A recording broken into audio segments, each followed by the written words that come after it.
Today is Wednesday, May 30th, 2018. I'm Jake Morphonios, here with today's Blackstone Intelligence Report.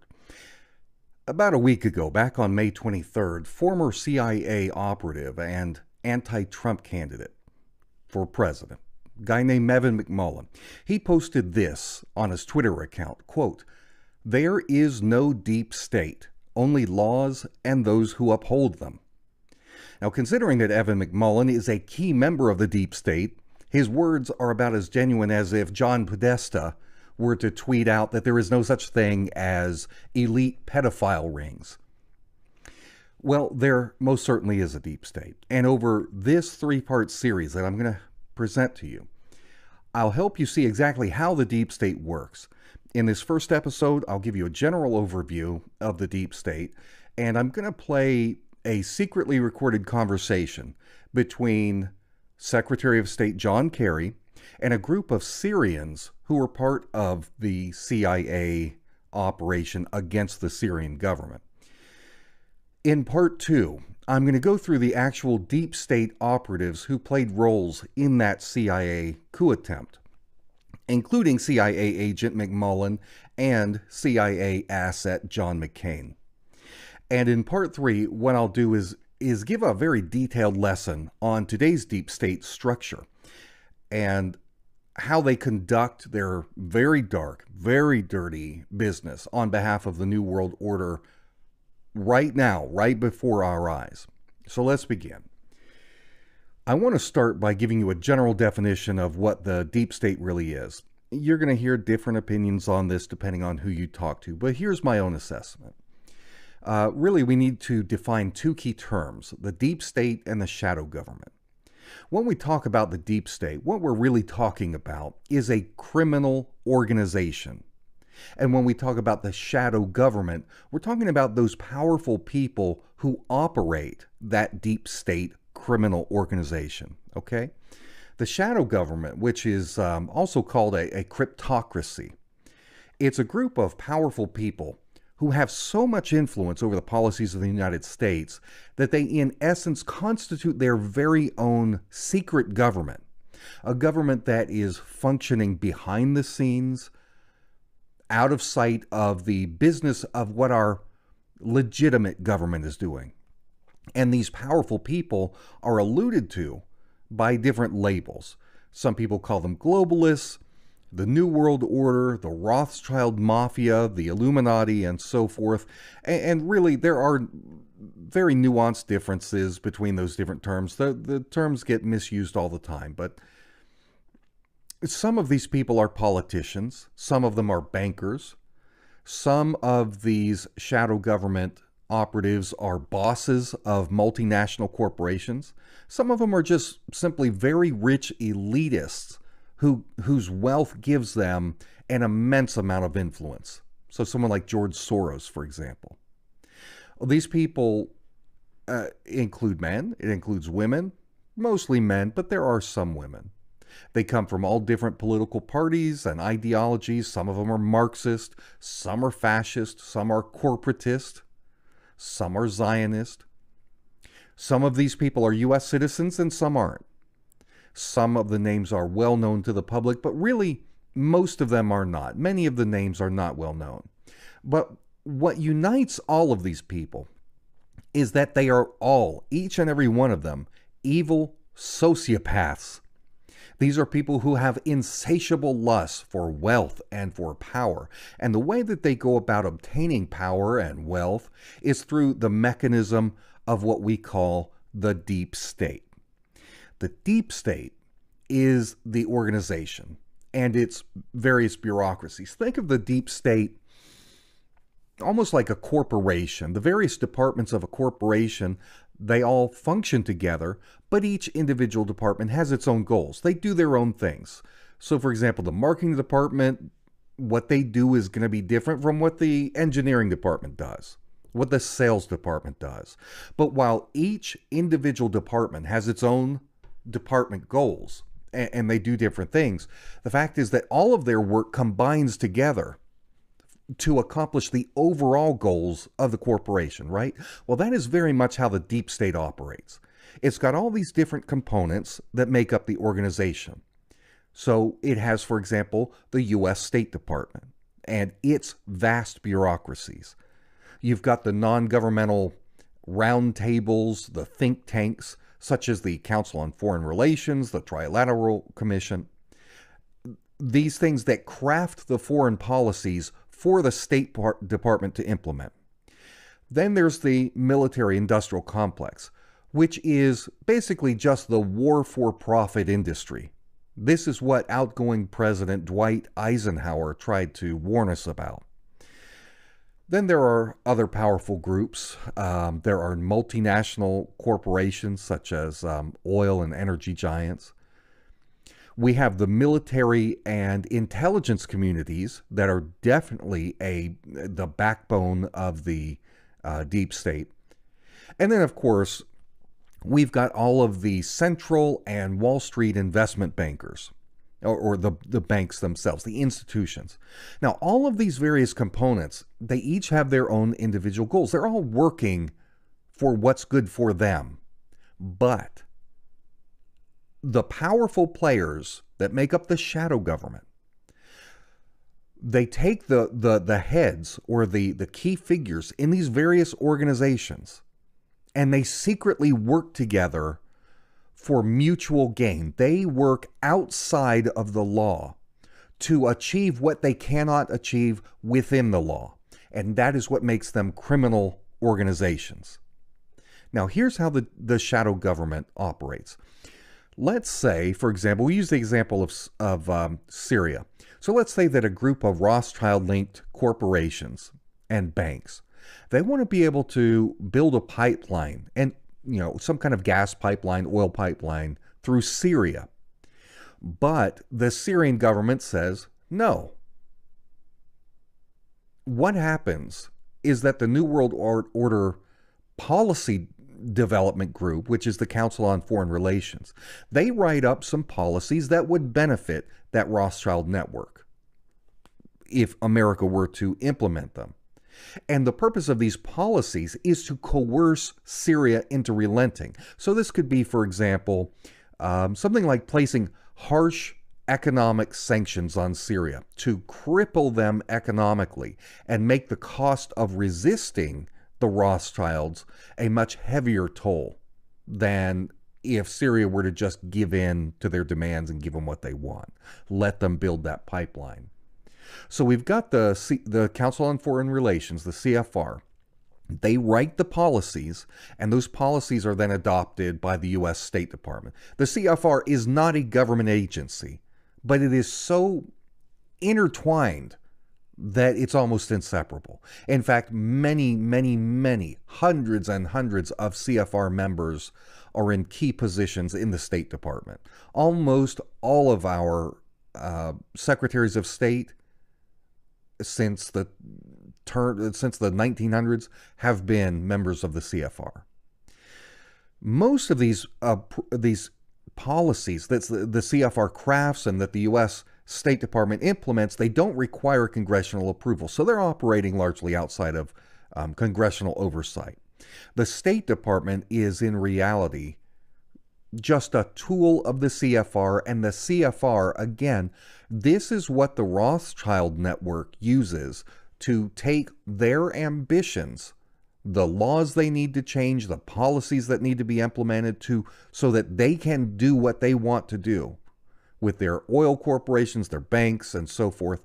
The CFR writes those policies, and they're implemented through the State Department, okay?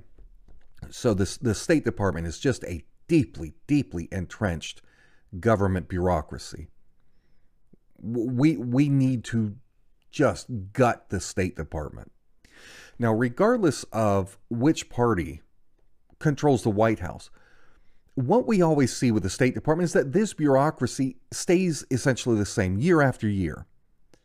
And these cryptocrats from the shadow government, they use the State Department as a weapon around the world, a weapon that strong arms other nations, other corporations even, on behalf of the Rothschild network.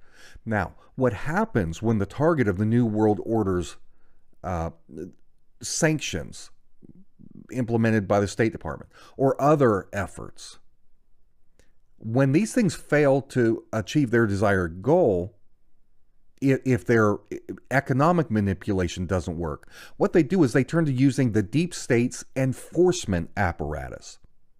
And the main component of that is the Central Intelligence Agency. The CIA is the organization that enforces the New World Order policies that are written by the CFR. So when Syria, for example, would not go along with the softer approach that the State Department uses, the CIA would go in and try to destabilize the country. And you have the ensuing riots, you have terrorism, all of this designed to overthrow the Syrian government so that the shadow government, the people, could gerrymander an obedient and subservient Syrian regime that would permit the New World Order's plans to go forward. We see this all the time. This is exactly what the CIA and the shadow government did in Ukraine. They ran out the democratically elected pro-Russian president of Ukraine and replaced him with a pro-NATO president with deep connections to corrupt Ukrainian and Russian oligarchs. It's exactly what they did. People who were loyal to George Soros and others. So if the CIA can't handle a job on its own, though, if they go in and they try, for example, they've done this in Syria. They did the best they could. They created chaos. They created bloodshed. But it wasn't enough to topple Assad. So if the CIA can't finish the job on its own, a false pretext is created to justify bringing in the next part of the deep state, which is the U.S. military. They come in to finish the job the CIA couldn't do on its own. Now, I'm not saying that regular U.S. soldiers are members of the deep state. Not at all. That's not my point. But there are elements. It is very clear when you look at Afghanistan, when you look at Vietnam, the Gulf War, Iraq, Afghanistan, war after war after war. Is this to protect America? Of course not. These are all wars for territory, for oil, and so forth. Okay, this is the U.S. military being used as an apparatus within the deep state's control to go in and do the work that the shadow government wants accomplished. And all of this is done outside of the knowledge of most citizens. And that's partly because the New World Order owns and controls the corporate media, which shapes the public's perception of reality. In a very literal sense, our media operates a vast psychological operation of mind control by telling the public what they need to hear, hiding from the public those things they don't want the public to even know about, limiting, confining, constricting what the public can actually see and hear, so that the opinions formulated in the minds of the public are only, they're going to be limited to the little bit of information that's given. Former President John F. Kennedy, he alluded to this kind of sinister global conspiracy in a speech to the United States press not long before his assassination. Let me read to you part of what he said. Quote, "We are opposed around the world by a monolithic and ruthless conspiracy that relies primarily on covert means for expanding its sphere of influence, on infiltration instead of invasion, on subversion instead of elections, on intimidation instead of free choice, on guerrillas by night instead of armies by day. It is a system which has conscripted vast human and material resources into the building of a tightly knit, highly efficient machine that combines military, diplomatic, intelligence, economic, scientific, and political operations." Doesn't that sound very much like what I've been describing to you? Let me read one or two more sentences. He says, "Its preparations are concealed, not published. Its mistakes are buried, not headlined. Its dissenters are silenced, not praised. No expenditure is questioned.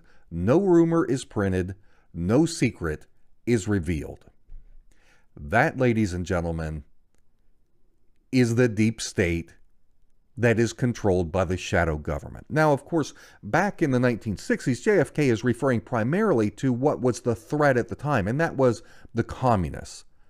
But over time, the communists merely changed their clothes. We now know them as the globalists. But whether we call them globalists or communists, the objectives are the same.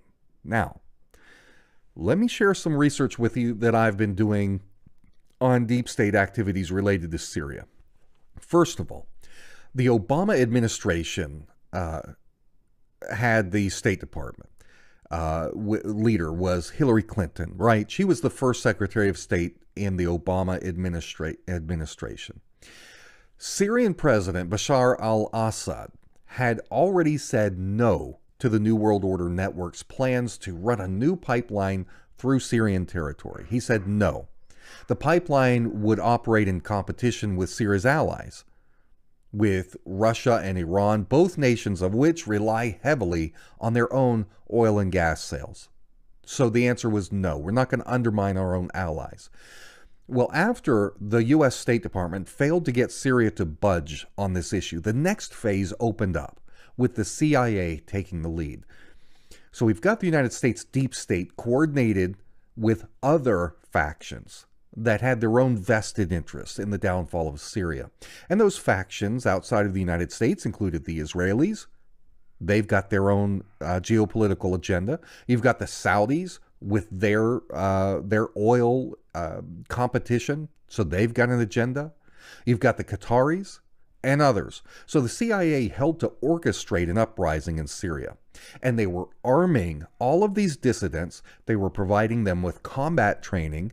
They were giving them logistical support. And then we've got the Saudis and the Qataris who also began sending weapons to these terrorists. And indeed, these groups were terrorists that the United States was supporting, because it included groups like al-Nusra, which was just Al-Qaeda by a different name, bloodthirsty beasts. Well, Hillary Clinton, as head of the U.S. State Department and as a member of the shadow government, she had helped to orchestrate previously the overthrow of Libyan dictator Muammar Gaddafi, right? They armed mercenaries there in Libya and overthrew the government, turned it into an absolute hellhole there in Libya. With Gaddafi dead, those mercenaries that were used to topple him, they traveled up to Iraq and to Syria to continue working. They merged with these existing groups that were already up there. They merged with Al-Qaeda. And when these groups merged, a new terror group was emerged from all this. It was called ISIS. It's also known by the name ISIL, but a lot of people refer to them in general as Daesh. Well, Hillary Clinton eventually resigned as head of the State Department because she had ambitions to run for the presidency, had to get ready for that. And John Kerry, who had run against George W. Bush back in 2004 for president, John Kerry became the new Secretary of State. He picked up the New World Order's baton. The legitimate government that you and I saw, if you watch CNN or MSNBC or even C-SPAN, whatever, what we saw from the government, they were telling us in public statements, one after another, that the United States was not arming these fighters, the United States was not interfering, but all along, that is exactly what the shadow government and the deep state was doing. The shadow government was fomenting a major proxy war against the Syrian government that the American people didn't know about. They didn't know about it because the American people wouldn't have supported it. I did my best back then, back in 2012, 2013, to report on this, to report on what was really going on. But, of course, my voice is severely limited. The reach in comparison to the reach of the deep state's propaganda outlets in the mainstream media. But I did talk a lot about this back then, about specific rebel groups. I put them in there by name, talked about who was arming them, who was funding them. All of this being done with the total knowledge of the U.S. government, of the State Department. And apparently I wasn't supposed to be talking about some of that stuff because it got me in trouble with YouTube at the time. But the fact is, the Obama administration was knowingly lying to the American people. The shadow government was using the various components of this deep state to conduct a secret proxy war that very few Americans knew about at the time. We know about it now, but not back then. Publicly, Secretary of State John Kerry was talking about diplomacy. He was saying that he was working very, very hard with all the various parties to bring about a peaceful diplomatic solution to the Syrian crisis. In fact, I'll play a clip here. On September 9th, 2013, he said that he and Barack Obama fully agreed that the solution to the problems in Syria was strictly political, that there was no military solution to this, that the problems couldn't be resolved on the battlefield. Take a listen to this. So let me be clear. The United States of America, President Obama, myself, others, are in full agreement that the end of the conflict in Syria requires a political solution. There is no military solution, and we have no illusions about that. A resolution will not be found on the battlefield, but at that negotiating table, but we have to get to that table. But in secret, John Kerry was quite a different story. He was pushing very hard as he could, not just to arm these proxies, but to have a full-scale war using U.S. ground troops as an invasion force to topple the Syrian government. That is what John Kerry was pushing for. You see, this is how the deep state operates. There is what the government tells us publicly, what most people in America and around the world hear from our government, what they think we're doing. And then there is what the shadow government is doing in secret, without the approval, without the knowledge of the American people, and largely without the approval or knowledge of the U.S. Congress. Now, Kerry said that in September 2013. In that same month, he had a secret meeting at the United Nations with a group of Syrian dissidents. And this included representatives of the White Helmets, notorious group there in Syria, affiliated with Al-Qaeda. The meeting was supposed to be strictly off the record. Kerry thought he just had a bunch of allies in there with him, but somebody in that room secretly recorded the conversation and they leaked it. So let me tell you what you're going to hear, because the audio is not super good. You're going to have to listen close. So let me tell you what to listen for. We've got John Kerry whining about how the American people don't want another war, and that has made it very hard for him because he's been working behind the scenes to start a U.S. ground invasion in Syria that the American people wouldn't go for. He whines about how the U.S. Congress was also unwilling to go along with a war against the Syrian government. And so Kerry talks about how the United States and its Gulf state allies like Saudi Arabia and Qatar, how they had been pouring massive amounts of weapons into the waiting hands of opposition forces, including al-Nusra, which, like I said, is a branch of Al-Qaeda. He says that these opposition forces managed to team up with ISIS, which is also known, like I said, as ISIL or Daesh. That's what he calls it in this clip. He says that he and his allies watched the strength of ISIS grow, which of course was a result of this assistance. We're arming the rebels, arming these groups, these opposition groups, who then ally with ISIS and are transferring all of these weapons into the hands of ISIS.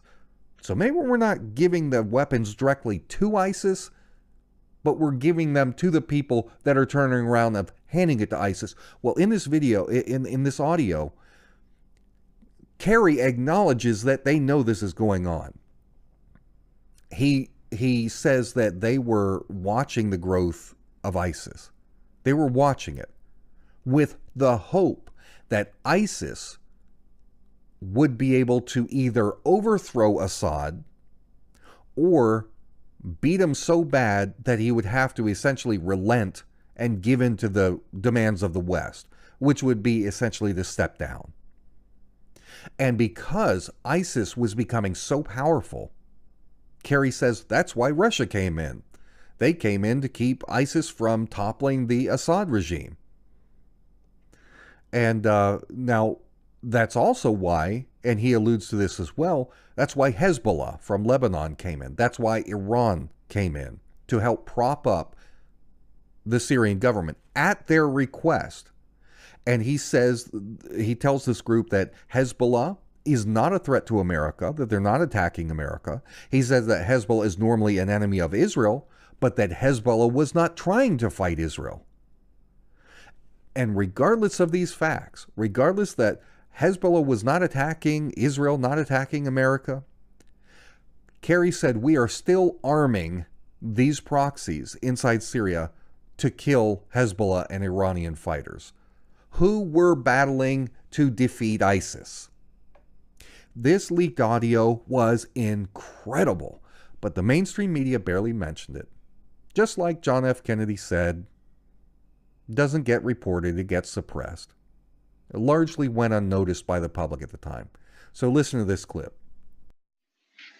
It's pretty difficult right now to get Americans to say we're going to send Americans to invade another country and have a war with Sunni and Shia and extremists and everybody. I mean, you know, it's more complicated than you think.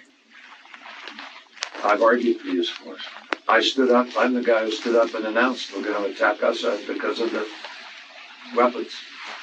And then, you know, things evolved into a different process. But the bottom line is that the Congress refused even to vote to allow that. Congress will not authorize our use of force. Congress will not pass that.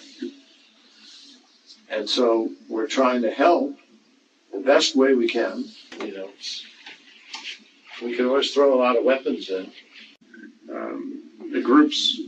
The armed groups in Syria get a lot of support, not just from the United States, but from other partners. And we've never said that Qatar, Russia, Qatar, Turkey, Saudi Arabia, huge amount of weapons coming in, huge amount of money. But pumping weapons in causes someone else to pump more weapons in. Hezbollah is exclusively focused on Israel, whom they're not attacking now, and on Syria, where they are attacking in support of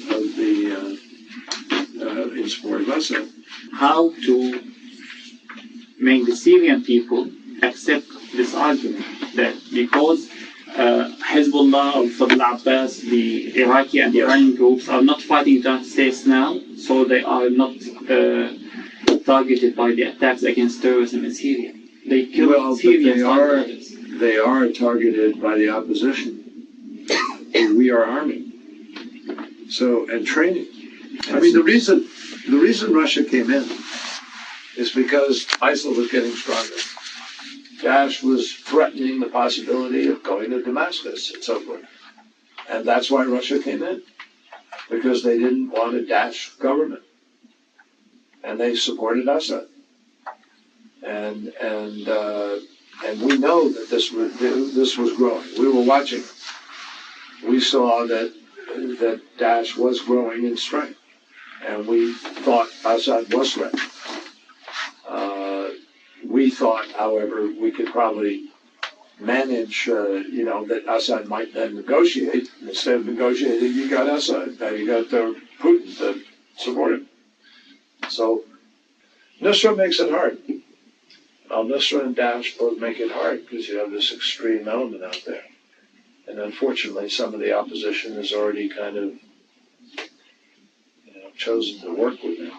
Now, here we are in 2018. This information may not seem all that shocking to us, at least not to you guys, my viewing audience that is keyed into this kind of information. But at the time, remember, At the time, John Kerry was denying all this. He was talking about how he was engaged in diplomacy, how he knew that fighting wasn't the answer. So this, my dear viewers, is the deep state. This is how it operates. And just as Secretaries of State Clinton and Kerry were part of the deep state running the Obama administration back then, it is a cold hard fact that Trump supporters don't like that CIA Director Mike Pompeo, who Trump now has as Secretary of State, he is also very much a part of this deep state network that is doing terrible things on behalf of the New World Order syndicate that the American people don't know about. How much does the average American know about what is being done in Yemen, in Sudan, in Somalia? Don't know much about that, do you? That we can have a left-wing social liberal like Obama, followed by an alleged right-winger like Trump. Two different administrations, and yet the foreign policies go unchanged. The same wars continue and even increase. That is evidence that demonstrates we are not in control. We, the people, are not in control. There is a shadow government that is functioning behind the scenes that we and our representatives seemingly have no control over. So, to Evan McMullin, who denies that a deep state exists, I'll just say this. Stay tuned, my brother, for part 2, because I'm getting ready to expose you for the deep state operative that you truly are. For Blackstone Intelligence, I'm Jake Morphonios.